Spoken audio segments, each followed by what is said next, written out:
Absolutely not will I ever take a cab. It's absolutely terrifying. Tonight, a Cree woman raises safety concerns after an incident in a Winnipeg taxi.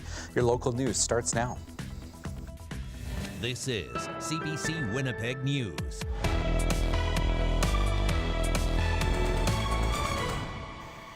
Thank you for joining us. A Winnipeg woman says she was harassed, assaulted, and made to feel unsafe by a cab driver who was taking her home from work. Now she wants assault charges laid against him. CBC's Brittany Greenslade reports. It was supposed to be a safe ride home after work Sunday night, but Kira Keymatch says it was anything but, and it's left her shaken to her core. Absolutely not will I ever take a cab. It's absolutely terrifying. Keymatch says she called a Unicity taxi after finishing up her shift at Wendy's. The 18-year-old Cree woman says the driver asked if she was Indigenous, which immediately made her uncomfortable. And she says he kept repeating information about her to someone on the phone. It made my heart sink into my stomach. And he told his friend on the phone he had a pretty young female in the car. I found that very odd. Like, why is that relevant to anyone? Why do you need to tell your friends who's in your car? Keymatch says that's when she decided to get out of the cab at a nearby grocery store instead of finishing the trip home. But she says when she got out of the car, so did the driver. He put his arm around her and started taking photos with her, even though she repeatedly asked him to stop. The Winnipeg Police Service confirms there is an open investigation, and Keymatch wants to see the driver charged with assault. She says it's a harsh reminder of always needing to be extra careful, especially as a young Indigenous woman. This could be the way girls go missing. This could be something that happens. This could have been a way to harm me, but I'm glad nothing like that happened. Unicity declined an interview, but says they take the allegations very seriously. The driver in question was suspended the day after the alleged incident, pending the outcome of the police investigation. Brittany Greenslade, CBC News, Winnipeg. The Keewatin Tribal Council in northern Manitoba has declared a regional state of emergency. The council is made up of 11 communities. KTC Grand Chief Walter Wastasakut says the state of emergency was prompted by widespread problems with healthcare, crime, and infrastructure in First Nations.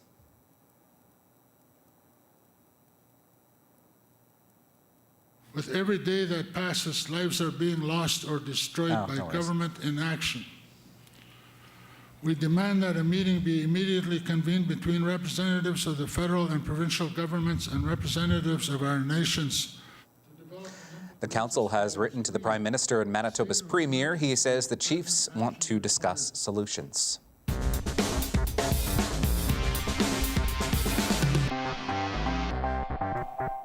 Well, it was a busy day at Winnipeg City Hall today. Details on the renaming of Bishop Grandin and on a proposed settlement with a towing company just ahead. But first, City Council has approved a deal to end its legal action over the construction of Winnipeg's police headquarters. Bartley Kivas has that story. This deal ends fraud and deficiency lawsuits against dozens of people and companies, including contractor Caspian Construction and its owner, Armic Babakanians. The deal calls for the defendants to pay the city no less than $21.5 million. It avoids years of legal proceedings and the great likelihood that whatever the outcome, there would be an appeal. The council vote was 14-2. Councillors Russ Wyatt and Matt Allard voted against the deal. They wanted to see another set of lawyers review it.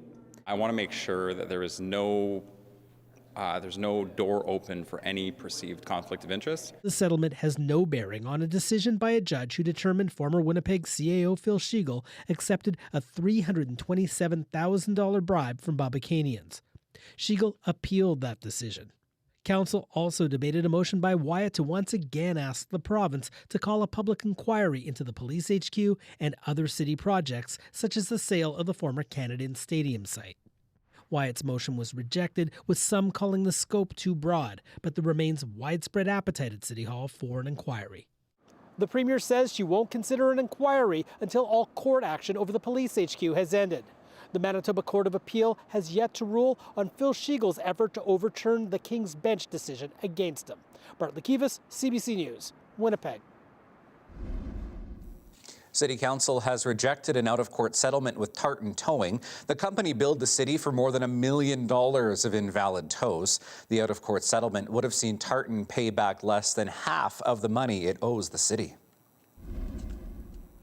And Obinije-Mekana is the new name of Bishop Grandin Boulevard. City Council voted unanimously today for that name change. Obinije-Mekana means Children's Roadway. The name was chosen to honor those who were forced to attend residential schools. Muslim faithfuls around the world are now marking the holy month of Ramadan, which began today. The Manitoba Islamic Association hopes to share the importance of Ramadan at an event tomorrow evening. They've invited hundreds of non-Muslim friends and neighbors to join in tomorrow night's iftar feast after sunset. Breaking the fast from sunrise to sunset is an important part of Muslim tradition.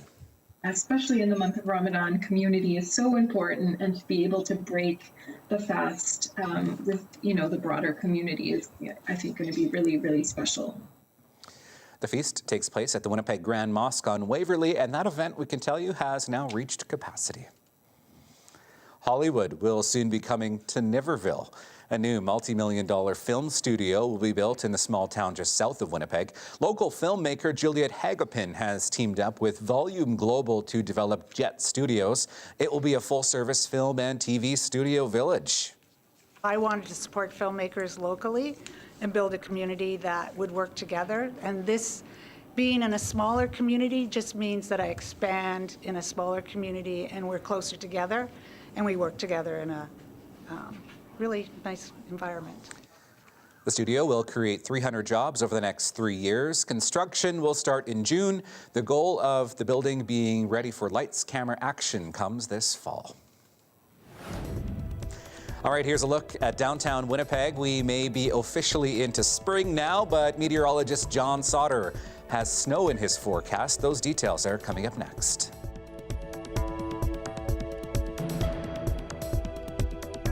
This weather update is brought to you by Capital Ford Lincoln. The trade and upgrade event is on now.